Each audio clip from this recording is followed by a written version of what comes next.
finger on that. What town is that? Longstreet looked. Gettysburg.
Night has fallen.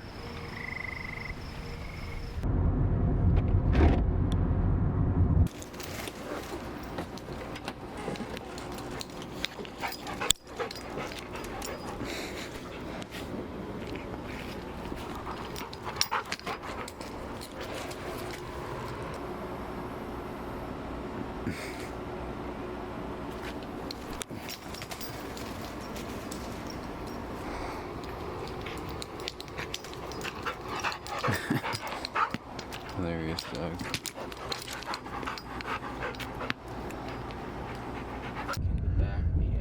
On our way to Gettysburg, Pennsylvania.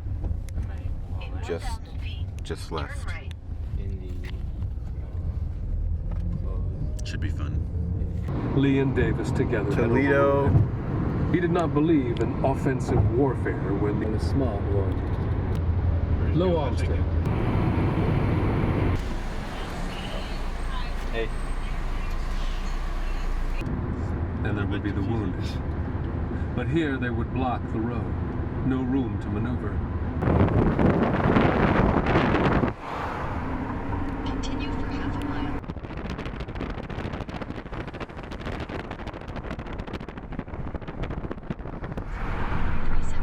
East for 14 miles. Yeah, there's like So 5 I bridges. sent forward for information a while back.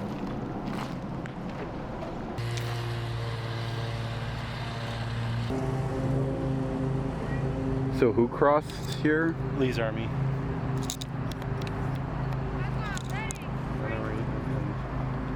For their invasions of the north.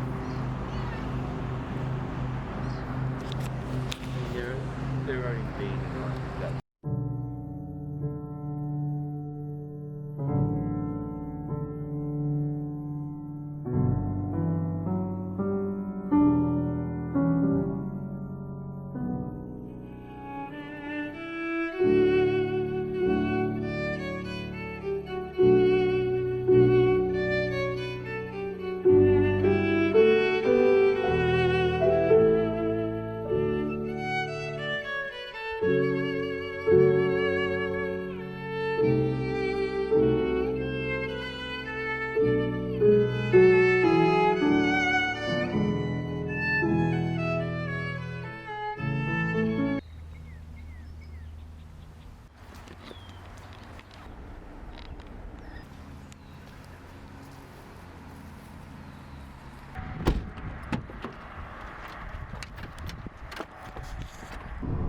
Too much artillery on the ground. Rebs like to shoot. Just so, you know, because he wants to do something blocking the roadway.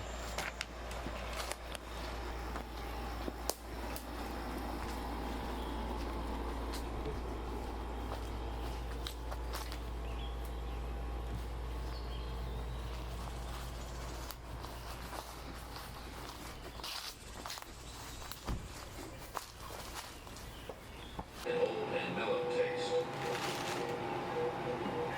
The men called their home brew Knock 'em Stiff, Pop Skull, and Oh Be Joyful.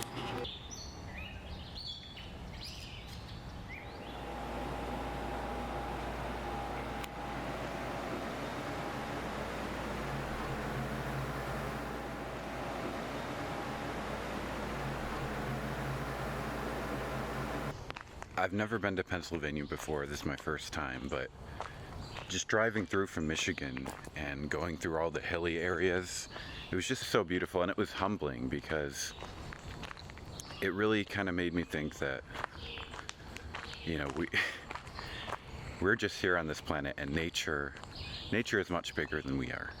I don't know, in Michigan I never get that feeling. I get the feeling that nature is just something that like we have in little small patches, but most of it is just, you know, human territory. But driving through Pennsylvania, it made me realize, like, man, nature is so much bigger than we are.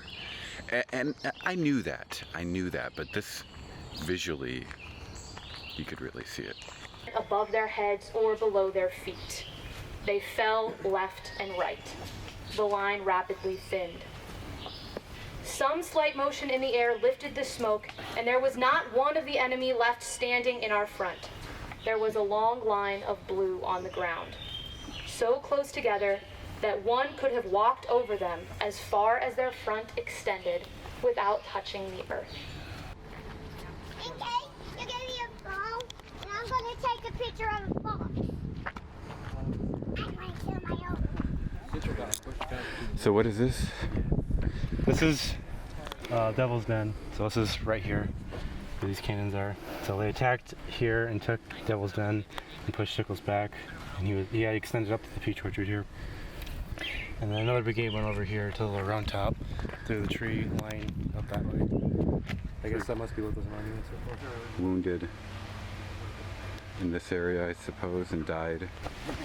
I don't think we have the tolerance for heat as much as some of the people back then would have. I have some talent. Yeah. Although I guess some of the people were from colder climates. Yeah. Well, I mean, the Chamberlain's unit was from Maine, so. Is that the parking lot? There's somewhere like over here. 14.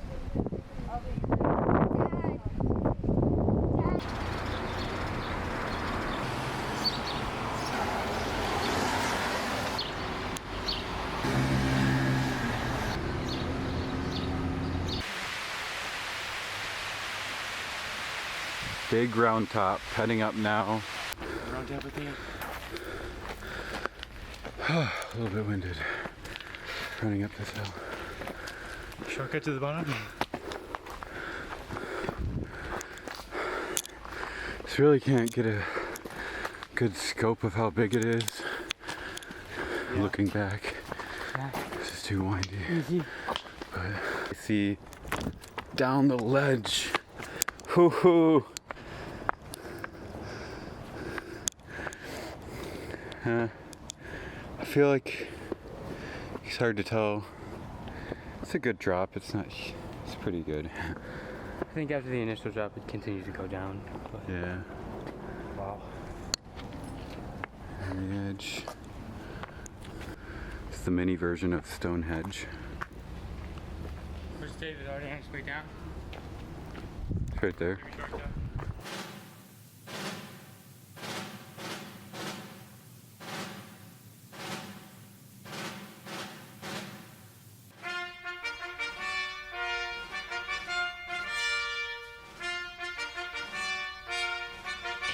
And through the ranks he will rise to become Lieutenant Colonel here at the Battle of Gettysburg, where he has a very important task. Now over on this portion,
seen it described as swarms of intruding troops coming up the hill towards these artillery batteries. Maybe 75 men from the 6th North Carolina behind you, some from the 21st North Carolina, about 12 from the 9th Louisiana, and portions of the 7th and 8th are going to stream forward. General Hayes still with them. And as you might imagine, these artillery crews are going to be doing everything they can to stop this advance. Ricketts Battery, right behind you, is going to fire off all of its canister shots to the point that Ricketts orders his men to begin firing rotten shot. They're firing shells, they're firing spherical case without the fuse, so that that shell explodes as soon as it leaves the barrel. Nasty, nasty stuff. But the Confederate infantry is still going to make it to the gun line. Some of the Louisianians are going to form up right behind where the Howard statue is, begin firing into both Friedrich's Battery and Ricketts Battery as well. But still, they're taking casualties. Union and Confederate men falling as they're running back up the hill. Reuben Ruck, back at the German Reformed Church, described it in perhaps the most unusual way I've seen described. I've seen a battle described. Ruck said that heads and arms and legs flying amid the dust and smoke. It reminded me much of a wagon load of pumpkins drawn up a hill and the end gate coming out and pumpkins rolling and bounding down the hill. This is a bloody, vicious fight. The Union General's headquarters.